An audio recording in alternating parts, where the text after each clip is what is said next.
সুবর্ণা নামের যে মেয়েটা মারা গেছে তার জীবনী সম্পর্কে যদি আপনারা জানতে চান সেটা আমাদের কাছে খুবই অপছন্দনীয়।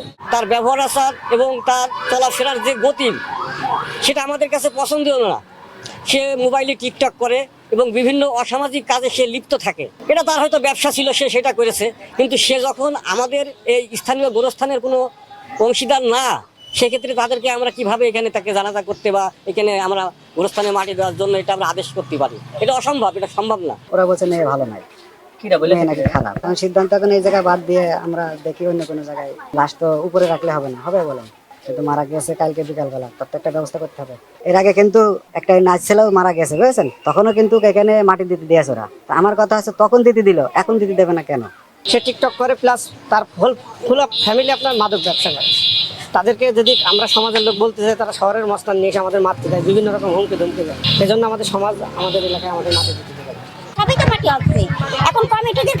নাটোরের জনপ্রিয় টিকটকার মুনমুনের আকস্মিক মৃত্যুতে পরিবারের শোকের ছায়া নামলেও তার শেষ বিদায়ে দেখা দিয়েছে এক চরম অনিশ্চয়তা। মৃত্যু শোক ছাপিয়ে এখন বড় হয়ে দাঁড়িয়েছে তার দাফনের স্থান নিয়ে স্থানীয়দের চরম বিরোধিতা। টিকটকে ভিডিও তৈরি করা এবং মুনমুনের জীবনযাপনকে কেন্দ্র করে ক্ষুব্ধ স্থানীয় এলাকাবাসী।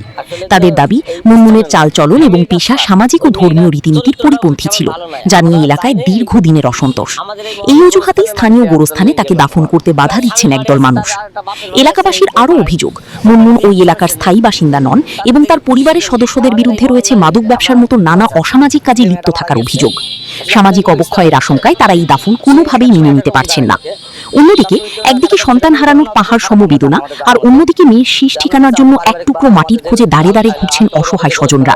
মৃত মানুষের শেষ বিদায় কি তার অতীত বা পেশার কারণে এভাবে আটকে যেতে পারে?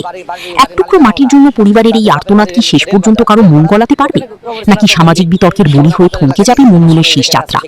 এমন প্রশ্নই এখন বড় হয়ে দেখা দিয়েছে।